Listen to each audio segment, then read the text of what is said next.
Olá, está no ar o Porto Alegre em Debate. No programa de hoje, nós vamos falar sobre inovação. Junto com os nossos convidados aqui no estúdio, nós vamos analisar o potencial da capital gaúcha e os principais desafios para o setor. Para isso estão aqui comigo a líder de impacto social no Tecnopuc, Gabriela Ferreira, a pós-doutoranda da Secretaria de Desenvolvimento Tecnológico da URGS, CDTEC, Ana Paula Kleckner, e o CEO da Fábrica do Futuro, Francisco Hauck. Aos nossos convidados, muito obrigado pela presença. A você de casa, muito obrigado pela sua audiência. Deixa eu começar com a líder de impacto social no Tecnopuc, Gabriela Ferreira. Muito obrigado por estar aqui no programa com a gente, trazendo conhecimentos e ampliando um pouquinho sobre essa pauta de inovação. Se a gente pudesse, até para o nosso telespectador, né, que está em casa, que daqui a pouco não está tão familiarizado com esse tema, né, falando um pouquinho sobre, em linhas gerais, o que seria a inovação, né, e como é que tu vês a capital gaúcha dentro desse processo, né, do setor aqui na cidade. Bom, olá, obrigada pelo convite. Acho que esse é um tema super importante, né? A gente está em Porto Alegre vivendo, acho que uma efervescência da inovação, que não é algo novo, né? É um tema que a gente trabalha há bastante tempo, mas agora acho que a gente está num momento importante de valorização e de efervescência da temática de inovação, né? Bom, inovação é, como eu digo, algo que às vezes não é. A gente tem uma associação de inovação com o tecnológico, né? E inovação tecnológica é um tipo de inovação, mas inovação é tudo aquilo que muda, né, a maneira como algo é feito em algum determinado setor ou em algum determinado segmento desse setor, né? Sempre em busca de melhorar a competitividade, de melhorar o impacto, né? O resultado, na verdade, daquilo que é feito. Então, a gente tem inovação de vários tipos, né? De produto, de processo, inovação organizacional, inovação social, que tem se falado tanto também. Então, é isso, a gente trabalhar para melhorar, na verdade, as condições, né? Boas ideias, né? A ideia é uma parte do processo, né? Outra questão que a gente sempre cuida, né, para falar, porque boas ideias são importantes, são fundamentais, mas só as ideias não resolvem o problema, né? Inovação é um misto, resumidamente, de ideias com ação, né? Então, inovar sim, eu tenho que ter uma boa ideia, eu tenho que ter uma visão sobre esse processo que eu quero mudar, eu tenho que reunir os recursos, e já é uma parte de ação importante, né? E a fazer acontecer. Então, inovação não é à toa que tem ação, não. Porque realmente eu preciso da ação. Se eu não tiver ação, eu tenho boas ideias. Só. E falaste que a gente está num momento produtivo aqui na capital gaúcha, um bom momento para essa questão da inovação. Falasse um pouquinho sobre quais essas iniciativas que tu destacaria, assim, para a gente ter uma coisa assim, mais tangível, assim, né, de entendimento do ponto de vista de ação, né, desse processo. Eu acho que a gente tem...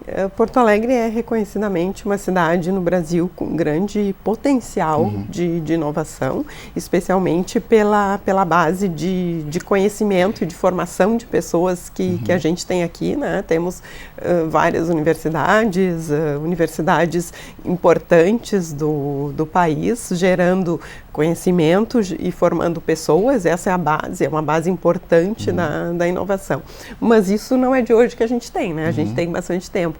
O que a gente tem hoje, eu acho que é um processo de amadurecimento do ecossistema de inovação, de uma forma geral, né? Porque o ecossistema de inovação são todas as partes envolvidas no processo. A universidade é um dos elos, né? Um dos agentes. A gente precisa do governo, a gente precisa das empresas, a gente precisa de outras instâncias, né? Outras organizações para gerar inovação, porque é tudo um processo. E a gente vê hoje que isso parece que está acontecendo, né? Então esse ecossistema está tá crescendo, está evoluindo, está amadurecendo, novos agentes surgem, né? Então a gente tem uma discussão aí toda, tem o Pacto para a Inovação de Porto Alegre, que é uma ação conjunta, né? Capitaneada pelas universidades, mas conjunta com com o município, com as empresas também que estão participando, e a gente vê também esses outros agentes como os coworkings, né? A fábrica está aqui para representar isso e tantos outros que existem nesse movimento de vamos fazer acontecer, reconhecendo todas as dimensões do processo de inovação. Ok. Deixa eu para o outro lado aqui, né? Para outra ponta aqui, né? Vou conversar com a Ana Paula Kleck, né? Pós-doutoranda da CDTEC, Secretaria de Desenvolvimento Tecnológico da URGS. Também nesse sentido, né? Uma avaliação inicial sobre esse ambiente que estamos vendo aqui na capital gaúcha e já provocando também, né? Falando sobre desafios, né? Que tu vês, assim, para que possa esse setor evoluir cada vez mais. Seja bem-vinda. Obrigada. Obrigada pelo convite, né?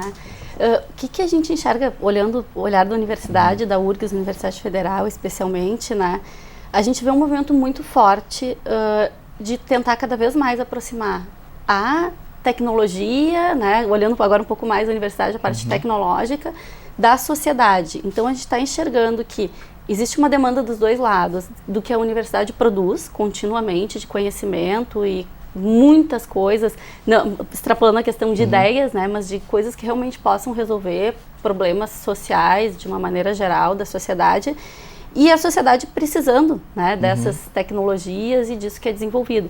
Então eu enxergo que a gente está num momento bem importante, porque cada vez mais isso está se olhando e se buscando formas de aproximar. A gente enxerga muito ainda que esses caminhos querem se encontrar, mas a gente ainda tem dificuldade de fazer o ponto de encontro, né? Então a gente vem dentro da universidade, da URGS, da CDTEC, a gente vem desenvolvendo muitas atividades com esse intuito de tentar fazer essa aproximação, de tentar pegar a pesquisa que é feita dentro da universidade e realmente transformar ela em algo viável que possa resolver problemas, porque a gente entende que muitas vezes a pesquisa ela é feita dissociada, então a gente está vendo muito esse caminho dentro da universidade, as preocupações, né, da pesquisa ser mais a serviço da sociedade. Então a gente está vendo muito esse movimento. Então isso que eu estou enxergando nesse momento que está acontecendo, essa preocupação. Esse seria, na tua visão, especialmente um dos principais desafios nesse momento? Assim, Sem dúvida nenhuma. A gente, dentro da CDTEC, a gente tem um caminho empreendedor, né? E esse ano a gente trouxe uma atividade nova para o caminho empreendedor. Na CDTEC a gente faz a parte de propriedade intelectual, que dentro da parte de propriedade intelectual tem a questão de depósitos de patentes, né, que são coisas realmente inéditas, que são desenvolvidas dentro da universidade, e a gente vê uma grande dificuldade dessas patentes serem levadas ao mercado, resolver problemas. A gente tem várias coisas associadas a tratamento de câncer, a questões de saúde, a questões de melhoria de processos industriais, enfim, é uma gama enorme, né, isso inclusive é público para as pessoas acessarem, através de uma vitrine, né, que a gente criou, vitrine tecnológica, mas a gente vê essa grande dificuldade, como levar isso para o mercado. Então, no início desse ano, acho que foi em janeiro, fui desafiada a desenvolver uma atividade que se chama Aproximatec, é uma atividade nova da CDTEC, em que a gente quer isso, enxergar como a gente vai aproximar essas tecnologias do mercado. Então, a gente fez esse trabalho e certamente o maior desafio. Por quê? Porque entender como esses pesquisadores podem melhorar os seus processos para conseguir chegar e, ao mesmo tempo, sensibilizar eles da importância de constituir equipes e pessoas preparadas para auxiliar eles nesse processo. Então, com certeza, esse é o nosso maior dos desafios, como fazer essa aproximação, sem dúvida nenhuma. Tá certo. Francisco Rauch, também seja bem-vindo aqui ao Porto Alegre Debate, né? A gente fez o convite para que também pudesse trazer uma parte prática, né, da questão toda, assim, em termos de um ambiente onde essa questão ela pode ter uma visão assim mais, enfim, prática, né, do processo todo que é a Fábrica do Futuro. Eu gostaria que tu falasse um pouquinho sobre o que é a Fábrica do Futuro, né, como é que ela se situa nesse processo de inovação e empreendedorismo aqui na capital gaúcha e especialmente numa região que se tem conversado, se tem falado muito e há muito tempo, né, de desenvolvimento, que é o Quarto Distrito. Né? Bom, a Fábrica do Futuro ela é um desses ambientes onde se difunde a cultura da inovação, né? É muito importante para o sucesso desse projeto, para a cidade, para o país, que se entenda e se adote a verdadeira cultura, né, de inovação numa camada bastante, eu falo de crianças, né, de valorizar essas oportunidades, como teve agora o Black Sheep Festival de Kids no Iguatemi, onde as crianças brincavam de programação, viam robôs. Esse movimento para a colocação da nossa região no contexto mundial de inovação é um movimento que tem que passar muito por essa adoção, né, da comunidade como um todo do assunto. Não é um assunto top-down, um assunto de inovação e tecnologia, é uma manifestação popular, entendeu? Tem que ser algo que vem de baixo para cima, até para que o assunto seja algo com apoio popular, e não visto como um assunto excêntrico, né? Por que gastar orçamento nisso, naquilo, qual é a validade disso? A verdade é que o grande potencial da tecnologia é trazer um grande benefício para a comunidade mais necessitada, né? São serviços de mais qualidade, mais educação, são mais oportunidades. O Brasil é gigante, então é um país com muita gente e isso é uma grande riqueza, né? É uma grande oportunidade. E é um país com muitos problemas, então isso é um grande laboratório para startups, para desenvolver soluções. E o brasileiro é um povo muito especial, isso dizem os nossos parceiros internacionais, né? Porque quando a Fábrica do Futuro nasceu muito na questão de ter economia criativa, né? O talento, a música, a arte como um grande referencial brasileiro, né? Gisele Bündchen, Ayrton Senna, Tom Jobim, essas coisas que o mundo tem e respeita tanto o Brasil, é simpatia, mas conectando com o mundo lá fora. Grande parte da mudança cultural depende de simplesmente abrir as portas de verdade para o mundo. Que não seja uma ilha, né? O Brasil é muito grande, é um dos poucos países que usa isso contra ele. O Brasil é tão grande, ele é continental, que muitas coisas que não parece que fazem sentido se sustentam porque ele é grande. Nós temos que conectar com o mundo e passar a nos acelerarmos com o mundo. E quando você vai para o mundo, você sai da ótica da escassez e entra na ótica da abundância. Né? O próprio estúdio Áudio Porto, que a gente montou na Fábrica do Futuro como um dos primeiros pilares, sempre questionavam por que um estúdio de primeiro mundo em Porto Alegre, né? Porque a demanda mundial por geração de conteúdo original, ela é incrível. Conteúdo vale ouro. E quando você cria uma ferramenta de qualidade, o mundo quer ir trabalhar com essa ferramenta. E Porto Alegre se beneficia. Claro, por que não? Eu quero trabalhar com... Se você tem universidades incríveis, você tem estudos incríveis, você tem coisas incríveis acontecendo, esse lugar é incrível. E aí a cidade simplesmente entra nessa mesma tendência. Então, resumindo para ti, a Fábrica do Futuro é um desses ecossistemas e tem vários outros vindo por aí. A NAU tem uma ideia muito legal, o Instituto Caldeira, que vem, tem muitas ações, tem o Tecnopuc, os ambientes nas universidades, tem muita coisa e vai ter que ter muito mais. Lembra que eu falei da abundância? O único jeito de fazer o futuro e ele funcionar é colaborativo, meritocrático e abundante. Todo o resto não funciona. Ok. Gabriela, dentro desse contexto que a gente colocou aqui, né, e trazendo alguns exemplos que a Ana Paula trouxe, enfim, são pesquisas que a gente tem na área da saúde, daqui a pouco na área do trânsito, né, de melhorias na mobilidade urbana, a questão da Fábrica do Futuro com o seu enorme potencial em termos de questões práticas que já estão funcionando. Mas está colocado aqui, me parece, um desafio, né, que é essa aproximação, né, fazer isso chegar nas pessoas. Por onde tu achas que passaria essa ponte, né, digamos assim, para que a gente não fique numa ilha, conversando com as próprias conversas, que as conversas possam chegar, né, nos demais ambientes em forma de serviço? Passa por uma mudança cultural, por um maior apoio governamental? Quais são as alternativas, essas pontes que precisam ser amarradas nesse processo? Bom, a gente tem várias... Pergunta difícil, Não, mas sente-se à vontade para que a gente possa... Não, a gente tem vários desafios envolvidos aí, né? Mas eu acho que primeiro... passa assim por uma questão cultural, o Francisco estava falando isso, né? E qual é a questão cultural? Para mim tem dois aspectos importantes. Uma é a questão cultural da gente assumir isso, né, a questão da inovação e a questão do empreendedorismo como algo parte da nossa cultura e desdobramentos que precisam ser ajustados para isso, né? De novo, usando a fala do Francisco, a questão da colaboração, que não é algo que a gente tenha muito introjetado na nossa cultura, né? Então isso é um desafio bastante grande, mas passa por isso, né? A sorte é que as novas gerações, elas já vêm com esse chip, eu acho. Então a gente vai certamente evoluir. Mas outra questão importante e aí usando a fala da Ana Paula, como é que a gente aproxima esse conhecimento que a gente tem e essas tecnologias, que tecnologia nada mais é do que conhecimento aplicado, né, para transformar isso em inovação? Porque a gente faz hoje pesquisa nas universidades com foco, como é o foco na pesquisa, né? O resultado da pesquisa, ele é o fim em si mesmo, né?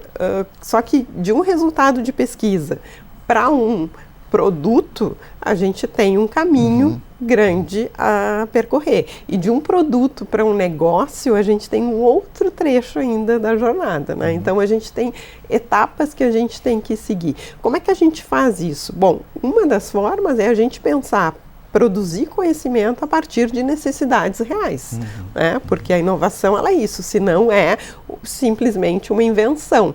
Como tem o Instituto, o INPE, né, o Instituto Nacional de Propriedade Industrial do Brasil, e tantas outras instituições que fazem tecnologia, tem na prateleira uma série de invenções que não se transformam em inovação, que é o estágio de quando está na vida, está resolvendo algum problema, porque justamente elas não foram pensadas com foco no problema, né? Então, uma das formas é a gente pensar a partir do problema, quais são os desafios, problemas, oportunidades, a partir dos quais eu vou criar conhecimento e tecnologia para atender.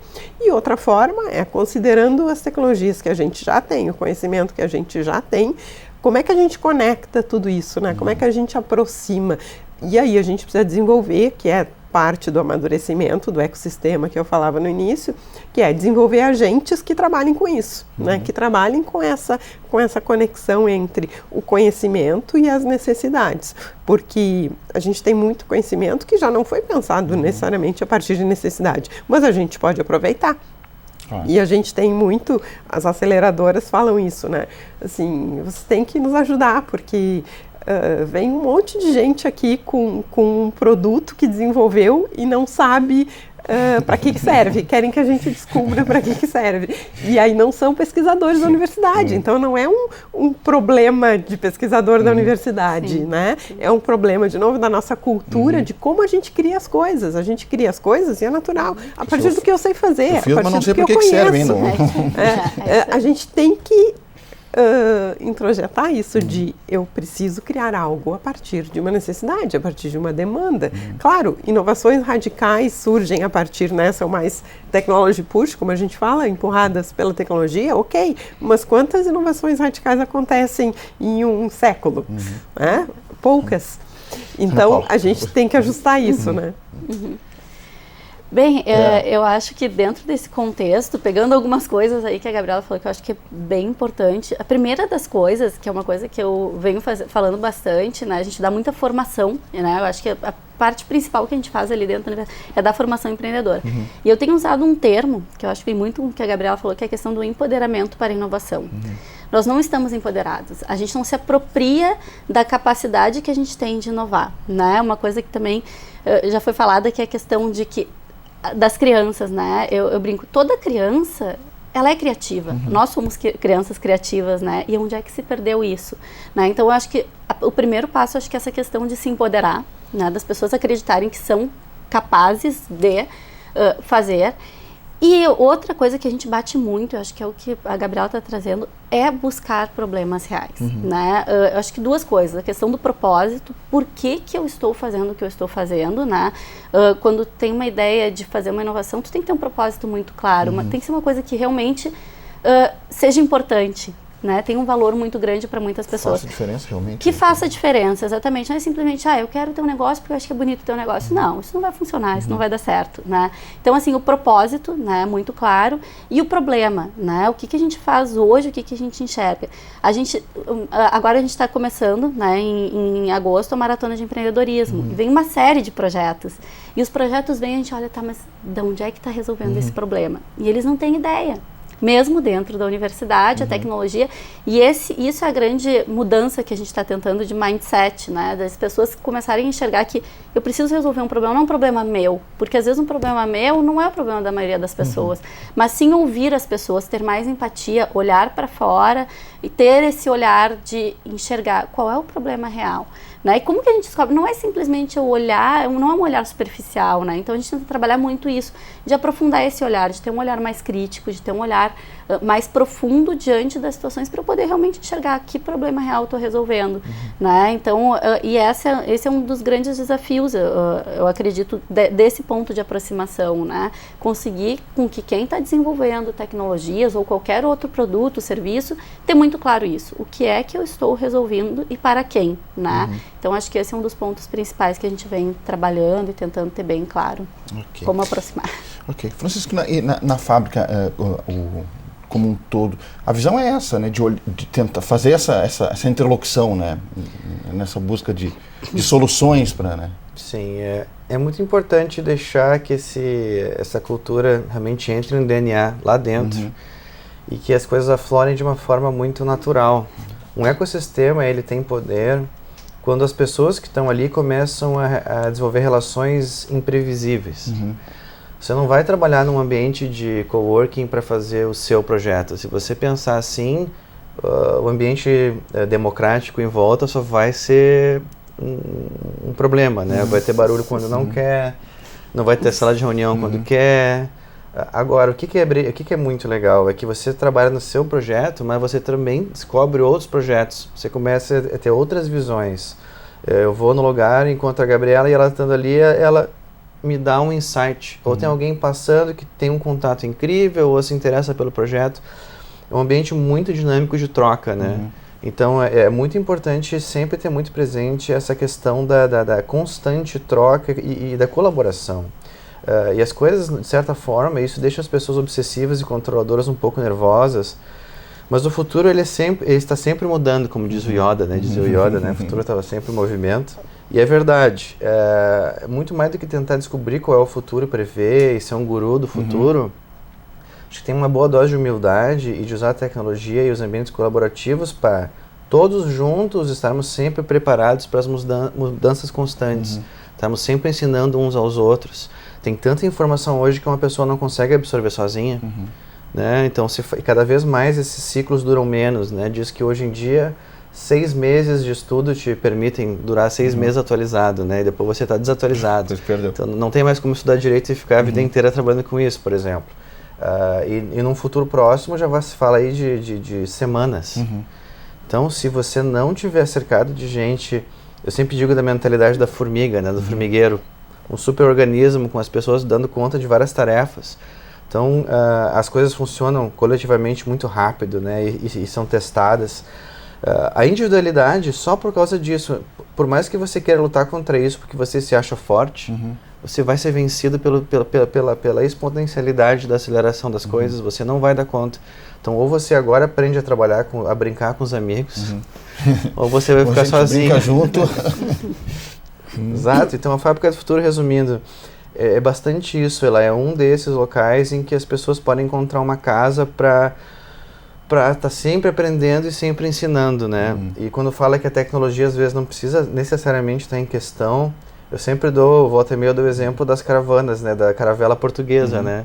Lá em 1500 as pessoas tiveram um desenvolvimento de tecnologia que eram as caravelas, encontraram a Companhia das Índias para fazer um funding, né? E descobriram novos mercados. Então, eu gosto muito de ter a arte, eu falo em humanizar as exatas, né? No poder criativo, destravando tecnologias e pesquisa científica. Leonardo da Vinci era um artista e um criador. Em algum momento houve o divórcio cartesiano entre a ciência e a arte. Só que eu acho que o lúdico, a leveza das coisas empáticas e mais humanas e as brincadeiras, elas destravam as soluções de muitos problemas. Então, ter isso muito forte no DNA é um ateliê, não é um escritório, é um ateliê, né, do futuro. Eu gosto muito e é bastante divertido. O tempo tem que ser também um tempo de qualidade. Se você não está tendo horas felizes na sua vida, você não está bem. Não interessa qual é o seu projeto. Então, que todas as nossas horas, ou a maioria delas, possam ser bastante divertidas. É outra forma de produzir, né? A gente vai com outra vibe, né? Até porque se a gente está falando de criatividade, a gente está falando disso, né? A gente está falando de leveza, de capacidade de olhar diferente que não é só, às vezes a gente pensa, né, falando em arte e inovação, que são coisas opostas, né? Não são as principais características do artista, são muito semelhantes às principais características do inovador, né? Que é o olhar diferente, a tolerância ao erro, a flexibilidade, são características que, se eu não te disser que se eu estou falando de um artista, se eu estou falando do inovador, tu pode não saber de quem eu estou falando, né? No caso do Leonardo da Vinci, eu estou falando da mesma pessoa, porque ele é as duas coisas, né? Mas no caso nosso, né, que em algum momento isso se separou, e em algum momento a gente acha, né, a Ana Paula falou da questão que a gente deixa de ser criativo, na verdade, tem aquela visão de que a criatividade é algo que a gente nasce, e sim, temos algumas habilidades, né, que são individuais, mas criatividade também é fruto do repertório que eu tenho, né? Então, quanto mais repertório eu tiver e mais diferente, diverso for esse repertório, em artes, em matemática, enfim, em ciências, mais conexões eu vou poder fazer, mais sinapses de coisas diferentes eu vou poder fazer, mais criativa eu vou ser. E aí entra essa questão importantíssima desse trabalho conjunto, né? Esse trabalho com várias... E fugir desse estigma, porque a gente foi criado numa sociedade patriarcal e dura, onde isso parece conversa de que isso não vai dar em nada, né? Sim. Quando as pessoas estão se divertindo demais, isso parece que não vai dar em nada. E também as pessoas não se ajudam às vezes porque criam, inclusive, esse problema, né? Quando usam mal essa liberdade criativa, né? Mas os outputs, as entregas concretas vindo dessas experiências, assim, vão acabar mostrando o vetor prático dessa leveza. A gente fazer um intervalo que a gente chegou no finalzinho aqui do primeiro bloco. Hoje no programa estamos falando sobre inovação, falando sobre os principais desafios para o setor, fazendo uma análise de como Porto Alegre está situada nesse processo de inovação, a capital gaúcha, em termos de desenvolvimento, em termos de diálogo com a população nesse sentido. Nós vamos fazer um breve intervalo, voltamos em seguidinha com mais informações e mais análises sobre este ponto de vista aqui dos nossos convidados. Fique aí, nós já voltamos.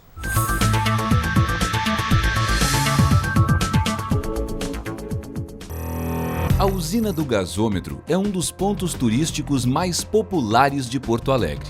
É um espaço para lazer, cultura e gastronomia. Além disso, serve de camarote para um famoso espetáculo da capital, o Pôr do Sol no Guaíba. Mas o que hoje é centro cultural já foi referência industrial. A usina do gasômetro produziu energia elétrica à base de carvão mineral de 1928 a 1974. A Grande Chaminé foi construída em 1937 para afastar a nuvem de fuligem dos moradores da volta. No final dos anos 80, a Prefeitura de Porto Alegre indicou o prédio como Espaço Cultural do Trabalho. E desde o início da década de 90, o gasômetro está aberto ao público. O prédio conta com espaços para exposições como as galerias Iberê Camargo e dos Arcos. Tem também salas para a realização de oficinas, cursos e eventos. No terceiro andar fica a primeira sala de cinema municipal. A Sala PF Gastal homenageia o jornalista e crítico de cinema Paulo Fontoura Gastal. Verdadeira fábrica de cultura, a usina do gasômetro fica na Avenida Presidente João Goulart, número 551.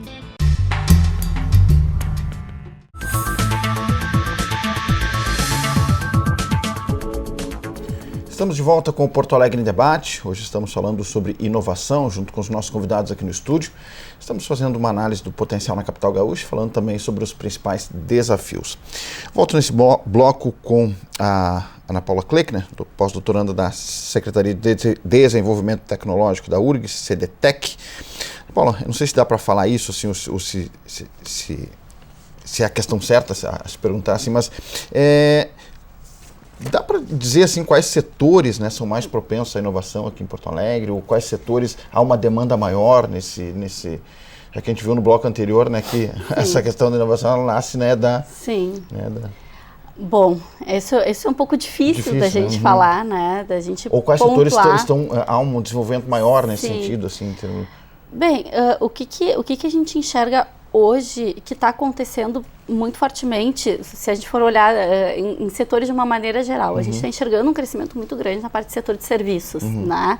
Então, a questão de serviços, de desenvolvimento de novos serviços, de melhoria, cada vez mais cresce. A gente entende cada vez mais que, independente de qual produto eu esteja desenvolvendo, seja uma indústria metalúrgica, seja uma loja num shopping. A questão da servitização desses processos cada vez é mais importante. Então, a gente vê um potencial muito grande de crescimento, de entendimento, acho que algo que a gente já conversou no bloco anterior, que foi sobre a questão das necessidades. Cada vez mais as pessoas têm a necessidade de ser bem atendidas, de ser bem tratadas. Acho que já passou do tempo de que eu estou te fazendo um favor, né? Eu acho que a gente já não está mais nesse tempo. Então, cada vez mais para esse olhar humano, né? Então, acho que também Francisco trouxe a questão de humanizar um pouco mais, né? As exatas. Então, eu acho que isso é um potencial muito grande, algo que vem crescendo. Claro que a gente, do ponto de vista da universidade, a gente tem cada vez olhado mais para a tecnologia em si, como as tecnologias que a gente desenvolve, elas podem beneficiar a vida das pessoas. Então, a gente enxerga ali algo com potencial muito grande, né? Tem muita pesquisa sendo desenvolvida na área da saúde, né? Acho que várias pesquisas bem relevantes dentro dessa área, então a gente enxerga esse sendo um mercado muito importante, né, do ponto de vista de inovação, de que, enfim, o momento que a gente está vivendo aí, de que muitas coisas que as pessoas sofriam antigamente já não sofrem mais, mas a gente também tem um número muito grande de doenças novas que surgiram e que estão sendo desenvolvidas, e tem muita pesquisa também trabalhando nesse sentido, né? Então, acho que são alguns setores que a gente está enxergando.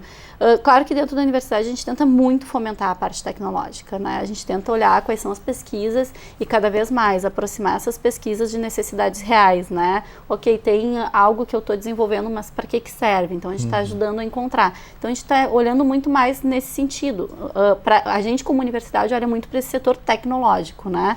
Como a tecnologia pode realmente ajudar e transformar a vida das pessoas. Porque a gente entende que algo que não tenha tanta tecnologia, às vezes é muito mais fácil de ser replicado, de ser desenvolvido, né? Embora a gente entenda que todo processo de inovação, independente do que seja, ele é complexo. Por quê? Porque sempre é um caminho novo, né? O caminho ele nunca se repete, né? Então, e por isso mesmo a gente tenta ter esse muito olhar para as tecnologias, porque ali se torna ainda muito mais difícil. Por quê? Porque, que nem a Gabriela já tinha dito, o processo de ter uma tecnologia, de ter uma pesquisa, é uma coisa. Transformar isso num produto que beneficie de fato alguém é outra coisa. Transformar isso num negócio, mais difícil ainda, né? Então a gente tenta ter muito esse olhar de como transformar isso, né, para potencializar. Então a gente está tentando trazer muito essa potencialização das tecnologias da universidade em prol da sociedade. Ótimo. Gabriela, nesse sentido, né, quando a gente fala em impacto social, humanização, transformação, né, a gente lembra muito desse processo de inovação que aconteceram em cidades como Medellín, né, como também em Barcelona, né, que se trata muito, até usado como exemplo para que se traga aqui para o 4º distrito, né? Como é que tu vês também esse processo, né, da inovação nesse sentido, né, de impacto social e de transformação da cidade para as pessoas, né, dentro desse contexto? Eu acho que hoje a gente não pode pensar, primeiro a gente fala muito de sustentabilidade, né, de inovação sustentável. A gente não pode pensar mais as nossas ações que não sejam sustentáveis. E o que são sustentáveis, né? É o tripé da sustentabilidade, são as 3 dimensões. A sustentabilidade econômica, que naturalmente as empresas, né, se preocupam, mas além da sustentabilidade econômica, o negócio ele tem que ser sustentável ambiental e socialmente, né? Então esse tripé que eu acho que a gente está agora, né, tá caindo a ficha, como a gente diz, que a gente tem que cuidar desses 3 aspectos, né? E para que isso funcione, né? Ou seja, então a gente precisa pensar numa inovação que ela atenda essas 3 dimensões, e os negócios têm que atender essas 3 dimensões. E mesmo quando a gente fala do social, né, a Ana Paula estava falando a questão tecnológica, hoje a tecnologia ela é fundamental para que eu escale qualquer negócio, né? Mesmo para eu pensar em impacto social, eu preciso da tecnologia como veículo para escalar o meu negócio e, consequentemente, impactar efetivamente um número grande de pessoas. Eu não consigo pensar nisso de uma forma não tecnológica, né? Então, e essa relação isso tem tudo a ver com a relação com as cidades, né? Porque a cidade é o locus onde as pessoas habitam.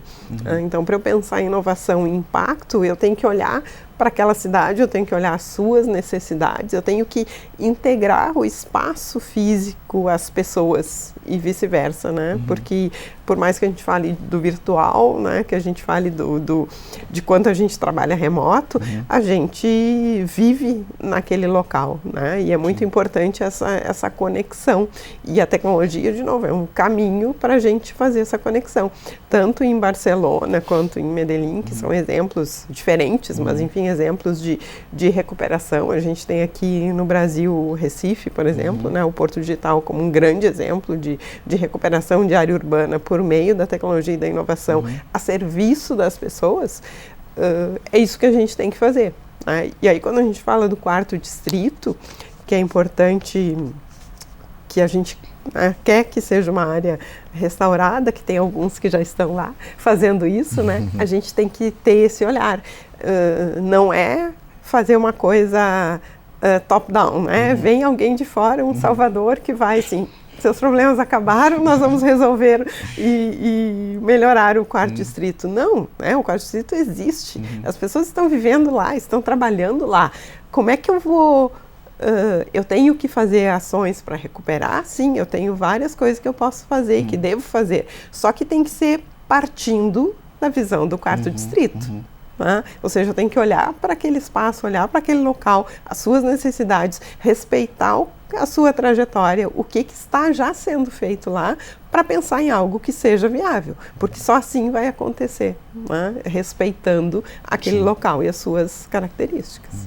Perfeito. Concordo, Francisco? É por aí. Totalmente, Eu diria que a cidade é a primeira rede social, né? E sim, já existe tanta coisa.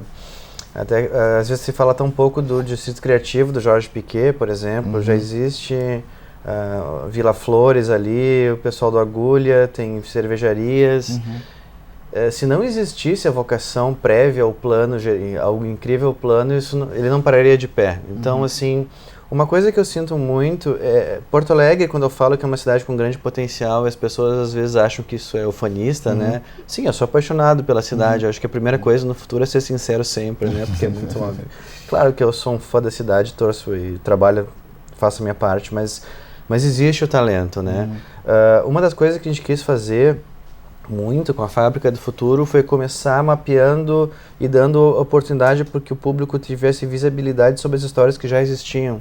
As startups, por exemplo, a gente tem um programa chamado Os Futuristas, em que a gente chamava os fundadores das maiores startups, né, como Rocket Chat, e Salva, tem Warren, tem muita coisa legal, as pessoas de casa vão ouvir nunca...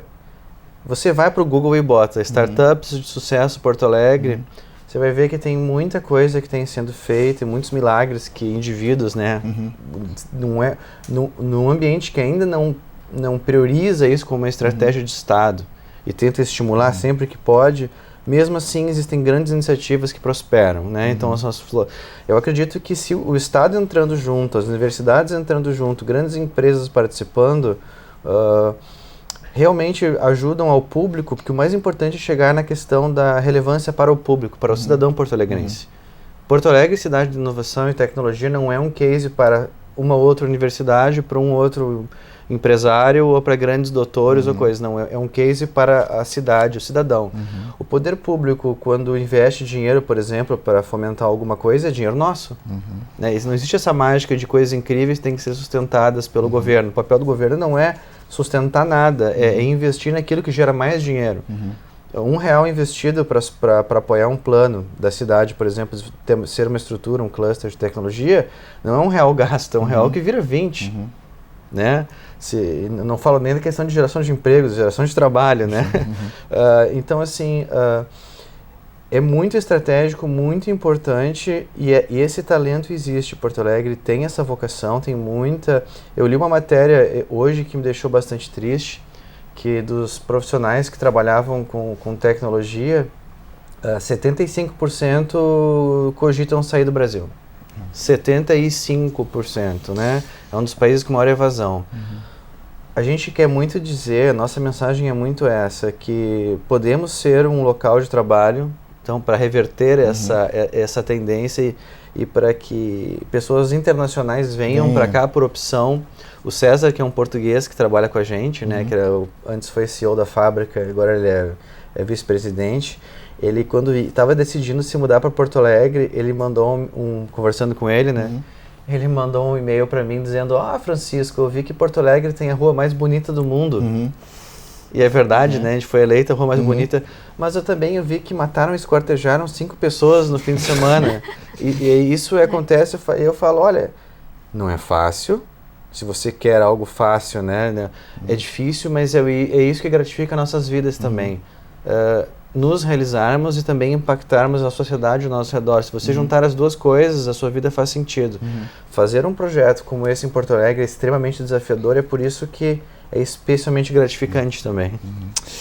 Ok, deixa eu pegar uma fala aqui do Francisco, para que a gente possa também debater sobre isso, que fala sobre o papel governamental, né? Como é que vocês imaginam ou avaliam o papel governamental nesse processo, né? Em termos de estímulo, em termos de desburocratização, né? Em termos de um programa que dê conta dessas questões que a gente está colocando aqui.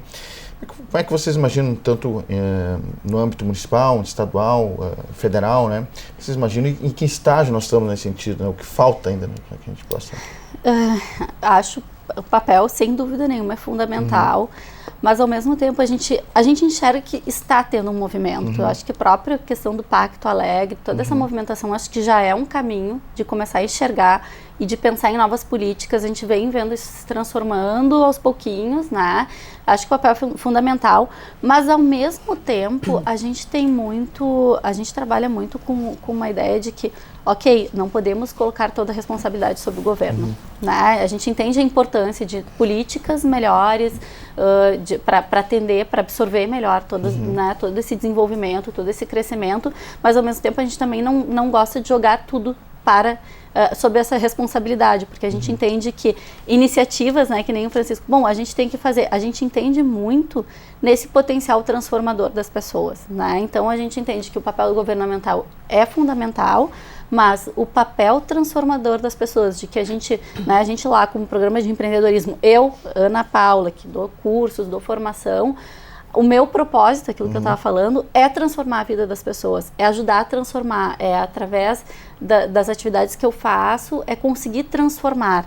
Então, é extrapolar essa questão, né, de culpabilidade do governo e das leis e de todo o resto que a gente entende que é importante e que pode fazer muita diferença nessa questão de fomento, mas ao mesmo tempo a gente precisa entender que tem que ter uma movimentação, uma mudança de cultura das pessoas, porque mudar só a questão governamental, seja em nível municipal, estadual, federal, a gente também precisa ter uma mudança de cultura, mudança de visão das pessoas. A gente hoje enxerga muito, a gente vem trabalhando muito, um trabalho que eu faço já desde do meu doutorado e que eu venho fazendo paralelamente em cursos e atividades, é trabalhar com as competências, né? A gente precisa entender que as pessoas precisam desenvolver competências, né? Para que consigam ter esse potencial transformador. Então a gente entende a importância, sim, mas a gente também entende essa necessidade de mudança de cultura das pessoas, né? Essa mudança de pensamento, nesse direcionamento para que isso aconteça.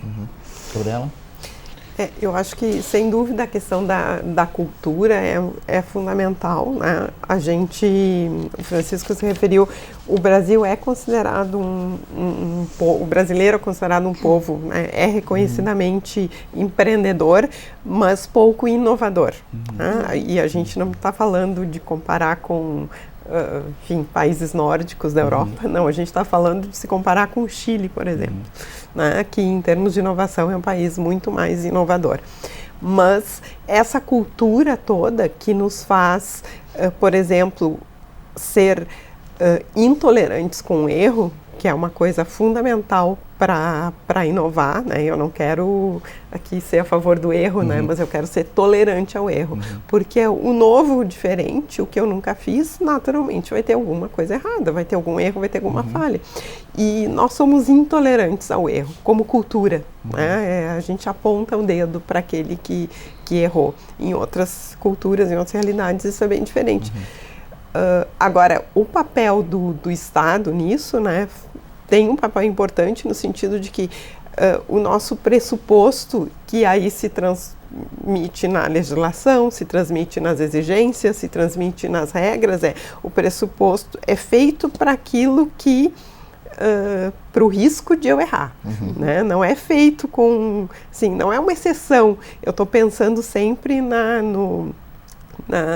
em condenar, eu estou pensando em multar, eu estou pensando como se isso fosse a tônica. Então, as nossas regras, as nossas leis são muito feitas para isso, né? Então, isso é uma das coisas que a gente tem que mudar, o foco. A gente tem que propiciar ser um pouco mais tolerante, tanto individualmente quanto como a legislação, um pouco mais tolerante com o erro, para inovar. Eu tenho que permitir investimento em inovação, inclusive investimento financeiro, que hoje, agora estão sendo criados novos fundos, novas plataformas, ok? Mas quanto tempo a gente demorou para isso? Porque a estrutura, né, esse subsistema de investimento no Brasil para inovação, ele não existe, né? Porque eu quero exigir garantias de uma startup que ainda não nasceu, né? Fica difícil.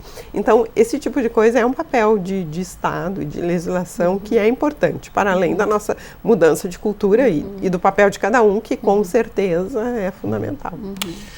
Ok. Francisco, dentro desse processo também, falaste em questão de ambiente de negócio, né? Tens falado muito também o exemplo de Florianópolis, né? Tens acompanhado isso até em termos daquela questão de colocar, né, de fuga de talentos, né? Quando a gente tem que ter um ambiente que a gente consiga atrair, né, o pessoal para cá, né? Como é que tem visto? Sim, Florianópolis tem um cenário bem interessante, né? A CAT, várias iniciativas, a gente conhece, tem bastante contatos. É muito interessante, de modo geral, essa vocação do sul do Brasil, né? Talvez por estar um pouco fora do eixo tradicional econômico e político, né?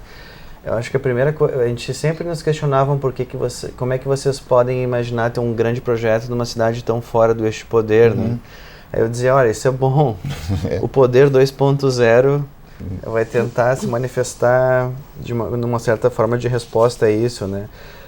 Florianópolis é um case incrível e Florianópolis tem iniciativa e tem uma coisa que eu falei antes, que é a qualidade de vida também. Eu acho muito importante, quando você convence um profissional a um criativo, eu sempre falo que um dos motivos que eu acho legal Porto Alegre fazer um grande jardim de borboletas, né? Quando eu explicava para as pessoas o conceito da fábrica, de ser um jardim de borboleta, para as borboletas virem, aí uma pessoa que tinha uma cabeça mais antiga, aí você agarra a borboleta. Não entendeu nada. Não é isso, ser frequentada por borboletas, porque as borboletas elas também têm um momento, depois elas morrem, então a natureza muda. Então, agora ser o teatro de transformação, ser uma referência, ser um local onde você consegue fazer uma visibilidade de projetos, ajudar, isso é muito mais valioso, é um valor de longo prazo, resiliente, perpétuo, né?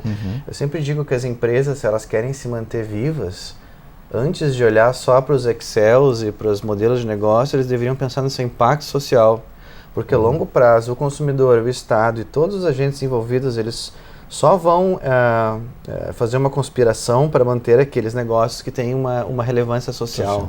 Então, eu acho que isso não é uma negação também do modelo econômico, nós estamos usando para a evolução do modelo econômico, né? Onde um jovem que não quer ter carro ou não quer ter casa, mas ele quer ter experiências, ele quer dirigir dinheiro a empresas que ele admira, as empresas, as marcas vão virar personas, vão ter posição, vão ter toda uma questão de virtudes e propósito. Eu acho que isso tudo não é uma conversa de hippies que moram em cavernas e não... Não, isso é a sociedade civil daqui a pouquíssimo tempo. E tem muita gente que... hoje, né? Tem muita gente que subestima essa velocidade da transformação e ainda acha que é nicho. Acha que é tendência, acha que é bonito, acha que é bonitinho fazer um Instagram bonitinho, né? Botar um auditório, encher. É importante que as empresas que querem embarcar e se não embarcarem vão ficar para trás na tecnologia, não entrem nesse mundo para tentar controlar os processos. entrem realmente para se rebaixar ao nível de todos os participantes e colaborar conjuntamente. É importante que o poder público entenda o seu papel também. Por exemplo, eu sempre dou um exemplo. Se um prefeito recebe um desafio, ele precisa ter a solução ao braço direito dele, necessariamente, ou se ele levar o problema para um grupo terceirizado e eles derem a solução, ele voltar com ela e disser, tá aqui a solução. Ah, mas não foi tu que resolveu, foram eles. Não foi eu que trouxe a solução. Então, no futuro, as soluções dos problemas vão ser tratados em coletivos e aquelas pessoas e caminhos, instituições, universidades que conseguirem ser meio campos, né, intermediários para visibilizar iniciativas e darem outputs concretos vão ser muito valiosos, não porque têm as ideias, mas porque conectam ideias e soluções. Né? Ótimo.